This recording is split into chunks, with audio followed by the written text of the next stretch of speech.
बोलो नरवाड़ा आज नरवाड़ा नगर आबादी रहो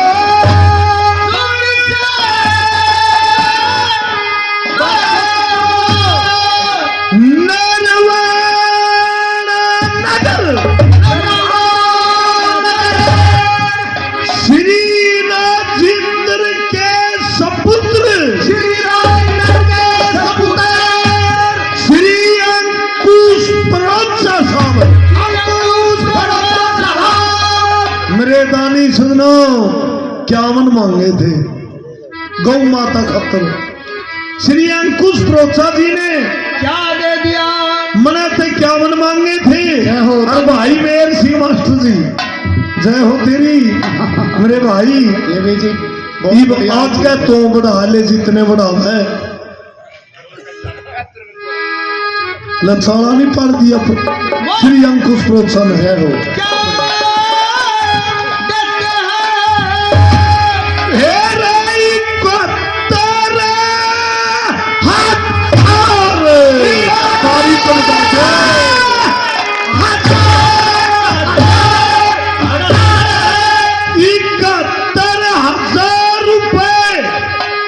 और सुनो एक और खास बात और साल के नाम के बोल लिए यार जय हो आए साल के जय हो नहीं यार 71 तो आए साल के आ लिए बोलिए दादा रामेश्वर तीर्थ महाराज की जय हो 71,000 रुपए तो गौ माता के नाम से गौ माता के नाम से और 51 रुपए इस बोले कुड़ी में के नाम से 51 रुपए पार्टी के नाम से जय हो किया सभा में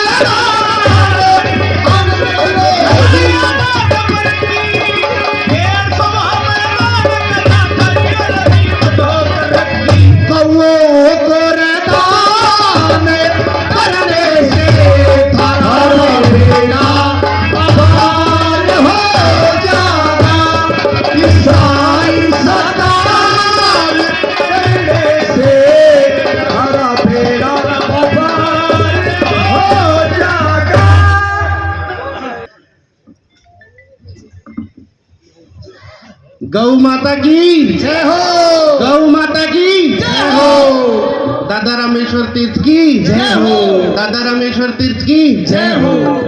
सर्वप्रथम मैं अपने पिता तुल्य बुजुर्गों को राम राम कहना चाहूँगा और गौशाला प्रधान मास्टर मियाँ सिंह जी, स्कूल कमेटी प्रधान जय भगवान ओम प्रकाश शर्मा जी, कृष्ण गंगर जी, मास्टर मेहर सिंह जी, सतपाल व समस्त गौशाला कमेटी और सभी ग्रामवासियों को मैं अपने दिल से प्रणाम करता हूं, झुक के प्रणाम करता हूं कि मुझे यहां आज आप सभी के बीच में आने का मौका मिला और गौ माता की सेवा करने का मौका मिला। मैं इसके लिए अपने आप को बहुत ही खुशकिस्मत समझता हूं जी। जय हो, बहुत बढ़िया कहा। और आप सभी से मैं कुछ बातें साझा भी करना चाहता हूं। जैसे आज हम गौशाला के लिए ये सांग चल रहा है और पिछले 1 महीने से चल रहा है, तो अब हम गौ माता के बारे में हमें जो भी आता है कुछ ना कुछ नई चीजें बताता है या हिस्ट्री से रिलेटेड बताता है कि गौ माता को इतना पवित्र स्थान दिया गया है। हम माँ कहते हैं, गौ माता कहते हैं, क्योंकि हमारा कृषि प्रधान देश है जी। एक टाइम ऐसा भी था कि जब वर्षा नहीं होती थी, खेती नहीं हो पाती थी, तो सिर्फ उसी के बच्चे जिंदा रहते थे जिसके पास गौ माता होती थी। तो ये है हमारी गौ माता के मतलब, जब कुछ नहीं था तब भी हमें जिंदा रखा है, ये हमारी गौ माता है जी। तो हमें इनकी आगे बढ़ चढ़ के सेवा करनी चाहिए। जब मैं पैदा होने वाला था, मेरी माता जी भी 9 महीने कृष्ण भगवान की बहुत पूजा करती थी, गौ की सेवा करती थी। तो ये चीज मुझे उन्हीं से मिली है कि गौ माता की सेवा तो जरूर करनी है। और मैं आप सबसे ये हाथ जोड़ के निवेदन करूंगा कि प्लीज मुझे भी इस गौशाला का छोटा सा सदस्य बनाया जाए, ताकि हर साल मैं आऊं और जो भी मुझसे हो पाए सेवा मैं नगद दे के जाऊं जी। आज जैसे 51,000 मैं नगद देना चाहता हूं जी, ताकि ये जो चीजें हैं रुके ना जी, कंटिन्यूस प्रोसेस में रखे और गौ माता की हेल्थ जो है वो बढ़िया रहे और उनकी सेवा अच्छे से हो पाए जी। और बाकी कुछ चीज़ें जो आज करंट टेक्नोलॉजिकली है, मैं पढ़ता भी हूँ उसके बारे में। अब हम हमेशा वो चीज़ ज़्यादा मानते हैं जी जो दूसरे देश से प्रमाणित होके आ जाती है। अब वो तो रिसर्च कर रहे हैं गौ माता पे अच्छे से, और उन्होंने ये भी कहा है कि गौ माता के अंदर ऐसी भावनाएं हैं कि जब आप मुश्किल में होते हो ना जी, तो आपके लिए गौ माता रोती है। अब कितने बड़े देश देख लीजिए, स्विट्जरलैंड चली जाइए, फिनलैंड चली जाइए, इन कंट्रीज में जाओगे तो आपको 1 घंटे के 6,000 रुपए देने पड़ते हैं एक गाय के साथ खड़े रहने के लिए, ताकि आप उससे बात करो, उसके साथ समय बिताओ। वो अब समझ पा रहे हैं, लेकिन हमारी संस्कृति इतनी महान है, ये बहुत हजारों सालों से हमारे साथ है। और अब तो गौशाला में है, पहले तो घर पे साथ में होती थी गौ माता, और नाम रखा जाता था राधा, किसी का गोदावरी, किसी का कृष्णा, हाँ जी, तो नाम रखते थे, एक घर का पार्ट होता था। लेकिन अब जमाना बदल गया है, फ्लोर सिस्टम आ गए हैं, लोग शहरों में रह रहे हैं, लेकिन हमें हमारी संस्कृति को नहीं भूलना चाहिए जी, कहाँ हम पहुंचे हैं। और आज के टाइम में आने वाली एक चीज मैं अंदेशा और दे रहा हूँ, जैसे ये रिसर्च कंक्लूड कर चुकी है, आने वाले टाइम में भारत में 40% जो जमीन है वो उपजाऊ नहीं रहेगी, क्योंकि आजकल हम इतनी खाद बाहर से डालते हैं, तब भी गौ माता ही बचाएगी जी हमें। जो गौ माता का जो गोबर होता है ना, उससे जो जैविक तत्व हैं जमीन के वो पूरे होंगे, क्योंकि अभी 6% जैविक तत्व होने चाहिए, 0.5% रह गए, क्योंकि ये जो धरती है ये सिर्फ रेत बन जाएगी, रेगिस्तान बन जाएगा, और जितनी भी अभी उपजाऊ जमीन है घट के सब 50% अगले 15 सालों में घट जाएगा।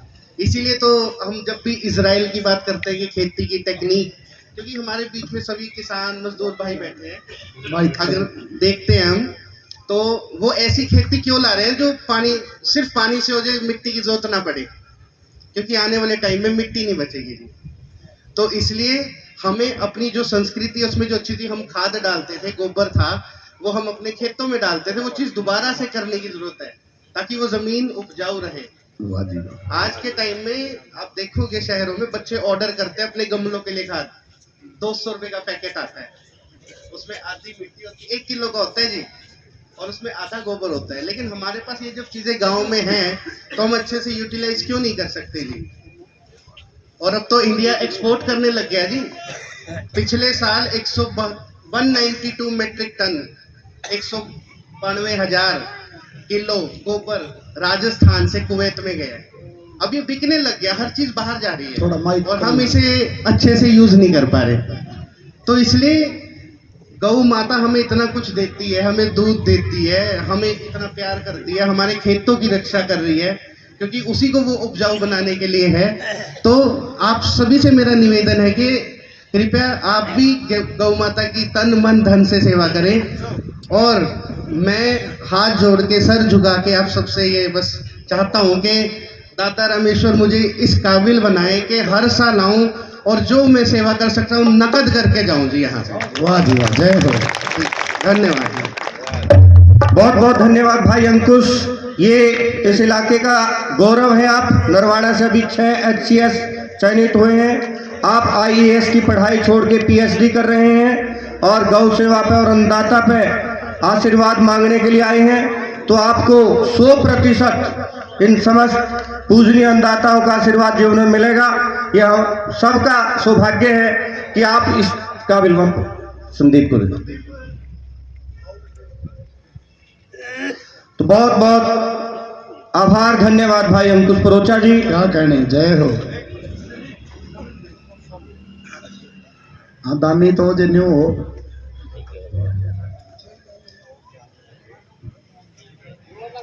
धन्यवाद।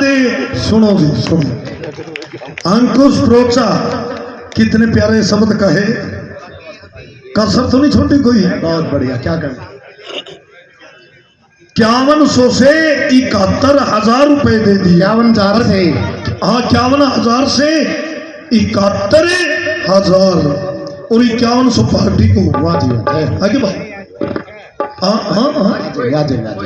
नहीं नहीं, चिंता करो, चिंता कोई दिक्कत कोई नहीं, कसर तो नहीं छोटी।